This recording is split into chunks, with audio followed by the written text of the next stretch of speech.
Okay, so let's talk about these the four-part processing model in action with orthographic mapping.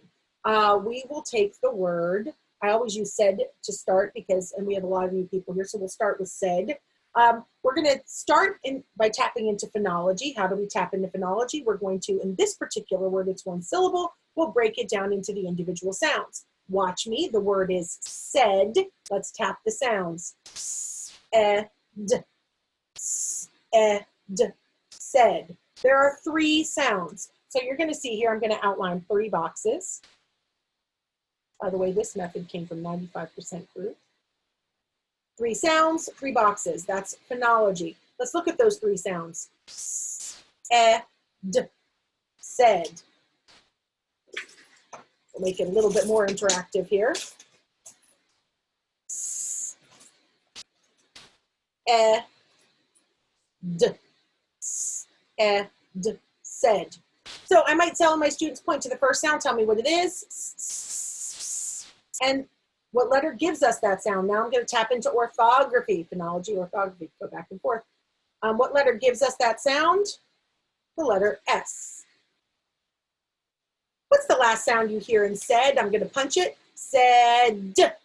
That last sound is d. What letter gives me that sound?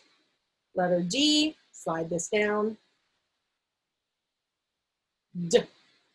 So now we have s, d. Back and forth, phonology, orthography. I like to call it the ping pong ball match, back and forth. Let's look at this medial vowel sound. Ed. The medial vowel sound at the top of the roller coaster was And my kids who've maybe gone through really great reading or foundations or SIPs or Spire or the phonics program in CKLA, whatever one you're using, might say, oh, that's E-edge, because it's the sound. And I'll say, great job using your sounds, but that's a word I need to know by heart. Word I need to know by heart. And again, I'm using orthographic mapping here because this word is not spelled, it's not spelled with an E as we think it should be. This sound is spelled A-I.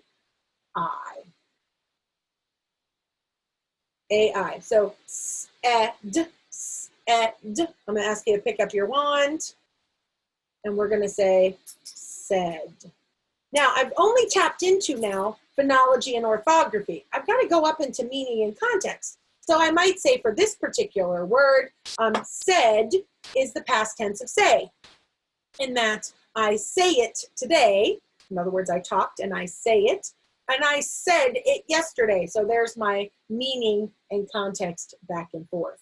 Some of my high frequency words, it's a little more challenging to get meaning because they don't really have a specific meaning. So for example, if I was teaching what, that one will be a little bit more challenging in order to give a meaning. But I could still tap into all of these processing systems when even working with the heart word what. I might have them start by tapping the sounds.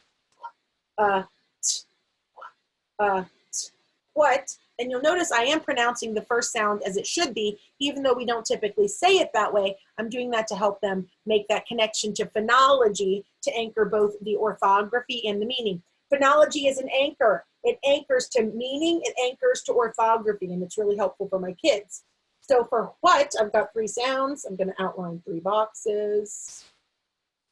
First sound in what is, which my kids might say, oh, but I usually just say what? And you could say, you're right, you probably do. Most of us do. But technically the pronunciation is what. It's an unvoiced sound. I'm really tapping into phonology here with that explanation. And that sound is spelled W-H. And you're right, not everyone says, but that's originally how the word was pronounced. Now we tend to just say w, and that's okay, but that's how the word was originally pronounced, so that's how we spell it. Okay, the last sound, what, I punch it, I'm gonna get the letter, or the sound, letter T. When I roller coaster, now I've got top of the roller coaster, I've got and my kids might say you up, and I'll say, good job using your sounds, but this is a word I need to know by heart. because the sound is made with A. What letter makes the sound in this word? A. So, I forgot to put my chips down. What? So yes, Anna said really great readings. Heart word magic videos are excellent for this. And now that your kids are not in school, you can assign them to watch some of these videos. Typically what I tell teachers is use the heart word magic videos to build your capacity, and then go ahead and teach words that way yourself, because again, who teaches kids to read? Great teachers do. But right now, with your kids not being with you, using the heart word magic videos are a much better alternative to flashcards to building that high frequency word, sight word vocabulary.